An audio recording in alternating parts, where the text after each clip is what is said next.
Hello everyone, एक बार फिर से वेलकम है आपका हमारे यूट्यूब चैनल पर। सबसे पहले मैं आप सबका धन्यवाद करना चाहूंगा हमारे चैनल को सब्सक्राइब करने के लिए, लाइक करने के लिए और शेयर करने के लिए। और आज हम जिस टॉपिक के बारे में बात करने वाले हैं वो है प्रेजेंट टेंस। और आज हम present indefinite, present continuous, present perfect के बारे में बात करेंगे। हम बात करेंगे इनकी हिंदी आइडेंटिटी की और हम बात करेंगे इनके कुछ प्रैक्टिकल एग्जाम्पल्स की। तो बिना आपको वक्त गवाए चलिए शुरू करते हैं। तो शुरू करने के साथ हम बात करने वाले पहले इनकी हिंदी आइडेंटिटी की कि हिंदी आइडेंटिटी जरूरी क्यों है। देखिए, मेरे अनुसार हिंदी आइडेंटिटी किसी भी टेंस की जरूरी नहीं है, क्योंकि यही कारण है कि हम उस लैंग्वेज को प्रैक्टिकल नहीं ले पाते। आप कोई भी भाषा सीख रहे हैं, Hindi, English, Urdu, Bengali, Arabic, German, French, जब भी आप कोई भाषा सीखते हैं, हमारे पास क्या है, अभी हिंदी में हम अंग्रेजी में टेंसेस की हिंदी आइडेंटिटी पकड़ लेते हैं। और जब भी जब भी इंग्लिश को प्रैक्टिकल करने की बात आती है, बोलने के लिखने की बात आती है, हम अपनी नेटिव लैंग्वेज से इंग्लिश में ट्रांसलेट करने की कोशिश करते हैं। और वो तब हमसे हो नहीं पाता क्योंकि हमने ट्रांसलेशन नहीं सीखा होता और हमें लगता है कि ये लैंग्वेज बहुत मुश्किल है, फिर चाहे वो हिंदी या इंग्लिश ही क्यों ना हो। तो इसलिए मैंने कहा कि टेंसेस में हिंदी आइडेंटिटी के वर्ड पकड़ लेना सबसे बड़ी बेवकूफी है जो हम पिछले 70 साल से कर रहे हैं। लेकिन ये गलती होते होते इतनी बड़ी गलती हो गई है कि अभी ये हमें लगता ही नहीं है कि ये गलती है। तो अगर आपको भी नहीं लगता कि हिंदी आइडेंटिटी पकड़ना गलत बात है तो इट्स ओके, ये कोई बड़ी बात नहीं है। लेकिन मैं ये बात जरूर कहना चाहूंगा कि अभी हम गलत करते करते इतना गलत कर रहे हैं कि ये जो गलत है वो भी हमें गलत नहीं लगता। तो चलिए, आज मैं भी हिंदी आइडेंटिटी से शुरू करने वाला हूं ताकि मैं अपने स्टूडेंट्स के उस लेवल तक पहुंच पाऊं। तो प्रेजेंट इंडेफिनिट में मेरे पास यहाँ पे 5 वर्ड हैं, 5 हिंदी आइडेंटिटीज हैं। ता है मेल के लिए, ती है फीमेल के लिए, ते है प्लूरल नाउन के लिए, ता हूं सेल्फ के लिए मेल के लिए और ती हूं सेल्फ के लिए फीमेल के लिए। तो एक एक एग्जांपल लेते हैं इनका। चलिए, बच्चे राम खेलता है फर्स्ट, सीता खेलती है सेकंड, बच्चे खेलते हैं थर्ड, मैं खेलता हूं फोर्थ, वह खेलती है फिफ्थ। तो ये 5 हिंदी के आइडेंटिटीज हम इस तरह से भाषा में इस्तेमाल करते हैं। जैसे हम बोल सकते हैं सूर्य निकलता है, सूर्य निकलता है, या कोई भी और, राम खेलता है, वह खाना खाता है, वह स्कूल जाता है। तो ये हिंदी आइडेंटिटीज है। तो चलिए आगे चलते हैं। आगे हम देख रहे हैं, अभी आप एक तस्वीर देख रहे होंगे इधर कि प्रेजेंट इंडेफिनिट का एग्जांपल लिया है मैंने कुछ। इस फोटो में 2 लोग देख रहे होंगे आप, दोनों ही कपड़े धो रहे हैं। दोनों के लिए एक ही सेंटेंस बनता है इंग्लिश में, ही वॉशेस क्लॉथ, वह कपड़े धोता है। और इधर वाले के लिए भी और इधर वाले के लिए भी ही वॉशेस क्लॉथ, यानी कि वह कपड़े धोता है। लेकिन ध्यान से देखिए दोनों में फर्क क्या है। बिल्कुल फर्क है। हमें देखने से पता चल रहा है वो धोबी है, उसका डेली का काम है, उसका डेली रूटीन है, उसका रेगुलर एक्शन है, वो कपड़े धोता ही धोता, उसका काम है करना। लेकिन दूसरी तरफ जब हम इस तस्वीर को देखते हैं, ये बंदे का मुंह देख के आपको लग रहा होगा कि डेली कपड़े धोने वाला तो है नहीं, ये मजबूरी में कपड़े धो रहा है, यानी कि इररेगुलर एक्शन, ये कभी कभार कपड़े धोता है। तो रेगुलर और इररेगुलर एक्शंस को इस प्रकार हम प्रेजेंट इंडेफिनिट में रखते हैं। ये आप समझ चुके होंगे कि वह कपड़े धोता है और वह कपड़े धोता है, ही वॉशेस क्लोथ्स, लेकिन रेगुलर और इररेगुलर एक्टिविटीज। तो मैं समझता हूं कि इस एग्जांपल से आपको और ज्यादा क्लियर हो गया होगा कि किस जगह पे हम प्रेजेंट इंडेफिनिट का इस्तेमाल करते हैं। चलिए अभी इसके कुछ एग्जांपल्स लेते हैं।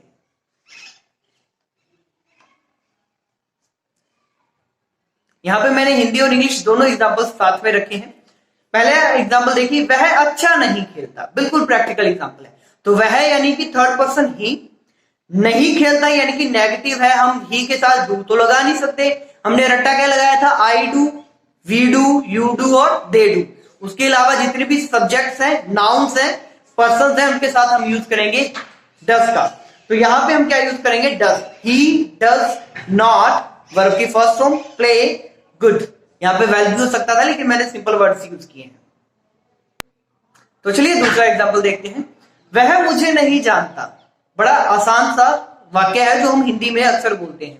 He does not know me, verb का फर्स्ट फॉर्म भी रहेगा, इधर डज आ गया, तो ही डज नॉट नो मी। और उसका लॉजिक आपको मैंने बताया था कि ही सिंगुलर पर्सन है और वर्ब की 5वीं फॉर्म एस वाली वो सिंगुलर है। तो ये दोनों सिंगुलर्स आ गए, तो हमें आगे हम नोट के साथ वर्ब का फर्स्ट फॉर्म का यूज ही करेंगे। नेक्स्ट एग्जांपल है, सूरज पूरब से निकलता है, बड़ा सच्चा एग्जांपल है, यूनिवर्सल ट्रूथ है, निकलता ही है भाई। आज से करोड़ों साल पहले भी निकलता था, अब भी निकलता है पूरब से, और आज से आने वाले हजारों सालों के बाद भी सूरज पूरब से निकलता रहेगा। तो ये एक यूनिवर्सल फैक्ट है, ट्रूथ है। इसके लिए भी हम क्या यूज करते हैं, प्रेजेंट इंडेफिनिट, जैसे कि sun rises in the east. तो चलिए नेक्स्ट एग्जांपल लेते हैं। मैं स्कूल नहीं जाता। अभी मैं स्कूल नहीं जाता, मेरी उम्र होगी, मैंने स्कूल में पढ़ लिया, तो अभी स्कूल वाले घुसले भी नहीं देते पढ़ने के लिए। तो मैं स्कूल नहीं जाता, I do not go to school. I के साथ डू यूज होगा, डज नहीं यूज होगा। नेक्स्ट, मैं उसे जानता हूं। मैं उसे जानता हूं, तो I know him. I know him, I के साथ वर्ब का फर्स्ट फॉर्म। उसके बाद, क्या तुम इसे समझते हो। जो मैं आपको समझा रहा हूं, क्या तुम इसे समझते हो, तो डू यू अंडरस्टैंड दिस। क्या तुम इसे समझते हो, do you understand this. Next example देखिए, मुझे संगीत अच्छा लगता है। I love music.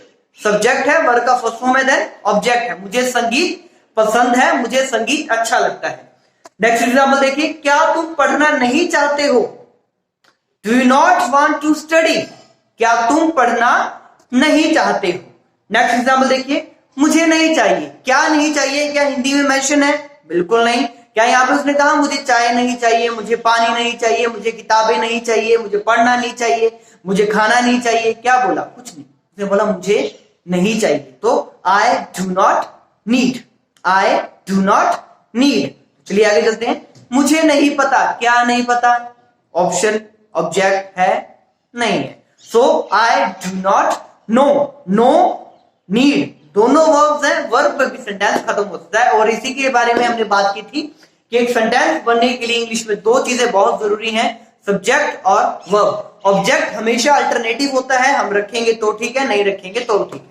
तो चलिए आगे चलते हैं। आगे जो सेकंड काइंड है वो है प्रेजेंट कॉन्टिन्यूस। और प्रेजेंट कॉन्टिन्यूस की हिंदी आइडेंटिटी हम देखते हैं।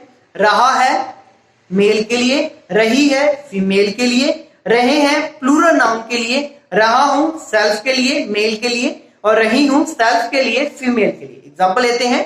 राम खेल रहा है, सीता खेल रही है, बच्चे खेल रहे हैं, मैं खेल रहा हूं, वह खेल रही है। कुछ इस तरह के वाक्य हम प्रेजेंट कॉन्टिन्यूस में यूज करते हैं।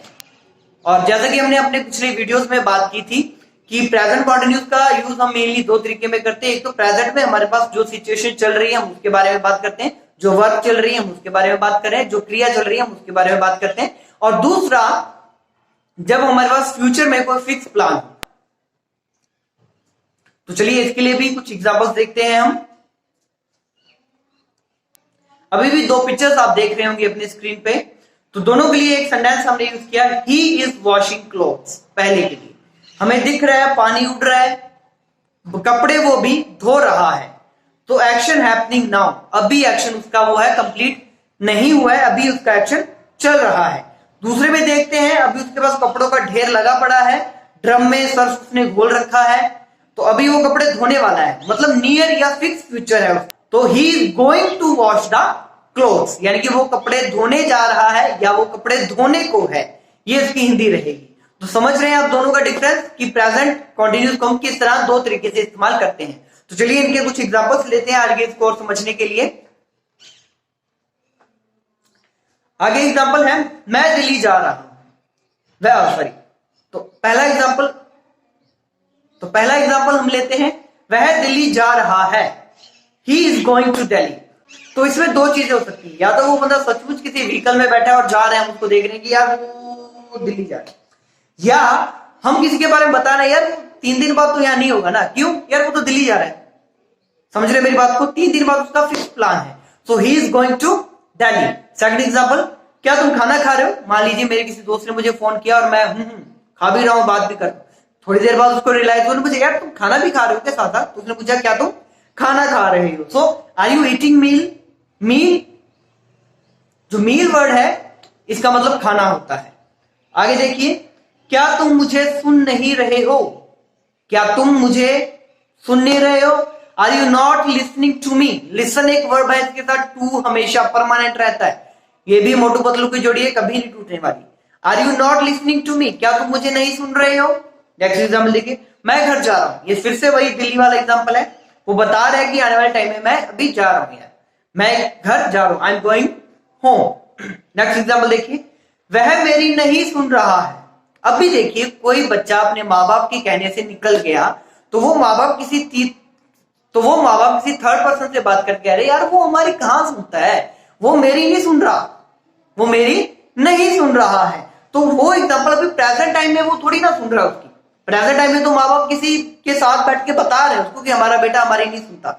तो ये भी एक प्रेजेंट कंटिन्यूअस में रखते हैं। ये भी इसका एक ग्रामेटिकली यूज है कि हम अभी एक्शन हो नहीं रहा लेकिन फिर भी हम उसको बोल रहे हैं कि यार वो हमारी सुनता थोड़ी ना है, वो हमारी नहीं सुन रहा। तो वह मेरी नहीं सुन रहा, he is not listening to me, वह मेरी नहीं सुन रहा। नेक्स्ट एग्जाम्पल देखें, विशाल वीडियो नहीं देख रहा है। सपोज किसी ने बोला कि यार विशाल वीडियो देख रहा है, नहीं यार विशाल वीडियो नहीं देख रहा है, Vishal is not watching videos. Next example, मेरा इंटरनेट नहीं चल रहा है। कितना कॉमन एग्जाम्पल है, मेरा इंटरनेट नहीं चल रहा है, तो चल के थोड़ी जाएगा। तो इसका इंग्लिश ट्रांसलेशन क्या होगा, my internet is not working, my internet is not working, walking नहीं। नेक्स्ट एग्जाम्पल, वह बीए कर रही है, वो बीए कर रही है, so she is doing BA. Present time पे अभी वो मतलब बीए में 3 साल लगते हैं। तो किसी ने पूछा भाई साहब आपकी बेटी क्या कर रही है, तो मैं कहूंगा भाई मेरी बेटी बीए कर रही है। तो अभी प्रेजेंट टाइम में तो नहीं कर रही, हो सकता है कि अभी शाम के वक्त वो घर पे खाना बना रही हो।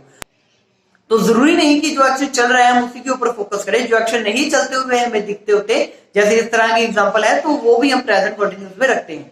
नेक्स्ट एग्जाम्पल देखिए, वह संगीत सीख रहा है। तो अभी तो नहीं सीख रहा, हो सकता है कि अभी बंदा कुछ और काम कर रहा हो। संगीत सीख रहा है, दिन में 3-4 घंटे वो क्लास लगाने जाता है म्यूजिक की, लेकिन अभी तो नहीं कर रहा ना, तो वह संगीत सीख रहा है। 24 घंटे नहीं सीख रहा होता वो। नेक्स्ट देखिए, मैं पढ़ने जा रहा हूँ, ठीक है, मम्मी ने बोला कि बेटा पेपर नजदीक है, पढ़ ले। तो ठीक है मम्मी मैं दोस्त के घर पढ़ने जा रहा हूँ। तो अभी वो जा रहा होता है, नहीं घर पे बोल रहा होता है कि मैं पढ़ने जा रहा हूँ। तो वो उसका फ्यूचर का फिक्स प्लान होता है। वो किताब उठा के बोलता है कि मम्मी मैं पढ़ने जा रहा हूं, लेकिन वो भी जा नहीं रहा होता, क्योंकि जो जा रहा होता तो घर से निकल चुका होता। चलिए, तो इसका क्या करेगा, I am going to study, मैं पढ़ने जा रहा हूं, I am going to study. Next example देखिए, मैं एक नया व्यापार शुरू करने जा रहा हूं, या मैं एक नया व्यापार शुरू करने वाला हूं, या मैं एक नया व्यापार शुरू करने को हूं, I am going to start a new business. तो ये थे कुछ मेरी तरफ से प्रैक्टिकल एग्जांपल्स। तो चलिए आगे चलते हैं। अभी हम प्रेजेंट परफेक्ट की है, वो भी 5 ही वर्ड है हमारे पास, चुका है, चुकी है, चुके हैं, चुका हूं, चुकी हूं। एग्जाम्पल लेते हैं इनके, राम खेल चुका है, सीता खेल चुकी है, बच्चे खेल चुके हैं, मैं खेल चुका हूं, सीता खेल चुकी है। तो इसका मैंने पहले यूज बताया था, हमारा प्रेजेंट परफेक्ट जो है पूरी रीति से पास्ट पे डिपेंड है। पास्ट में हाल फिलहाल में कोई एक्शन अभी कंप्लीट हुआ है और उसका हमारे प्रेजेंट से लिंक है, उसका हमारे प्रेजेंट से वो जुड़ा हुआ है, वो होता है हमारा प्रेजेंट परफेक्ट। उसका प्रेजेंट पे कोई ना कोई इफेक्ट पड़ता होता है, तो वो होता है हमारा प्रेजेंट परफेक्ट। लेकिन एक्शन हमारा हाल फिलहाल में कंप्लीट हुआ होता है, इसको इसलिए हम इसको बोलते हैं प्रेजेंट परफेक्ट। तो चलिए इसके कुछ एग्जांपल्स लेते हैं। अभी देखिए, पहले वे कपड़े धोता था, फिर उसने वो कपड़े धो रहा था, और अभी उसने धो के सुखा दिए, अभी उसने धो के सुखा दिए। तो he has washed the clothes, वो कपड़े धो चुका है। फ्यूचर पे या प्रेजेंट पे क्या इफेक्ट पड़ता है, अभी उसके पास और कपड़े नहीं है धोने। नेक्स्ट एग्जांपल देखिए, I have washed the cloth, मैंने सिर्फ सब्जेक्ट चेंज किया, सेम है। इसका प्रेजेंट पे क्या इफेक्ट पड़ता है कि अभी उसके पास और कपड़े नहीं है जिसे वो धोए, तो ये इसका प्रेजेंट इफेक्ट है। तो चलिए आगे कुछ एग्जांपल्स लेते हैं इसके। 5 एग्जांपल लिए मैंने इसके, क्योंकि वीडियो ज्यादा लंबा हो गया था। क्या तुम खाना खा चुके हो, हम पूछते हैं have you eaten your food, क्या तुम खाना खा चुके हो। दूसरा, उसने अपना काम पूरा कर लिया है, कर लिया है मतलब अभी उसके पास और काम नहीं है।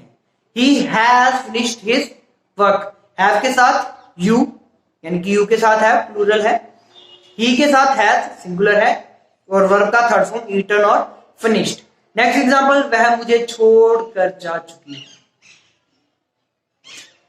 वह मुझे छोड़कर जा चुकी है।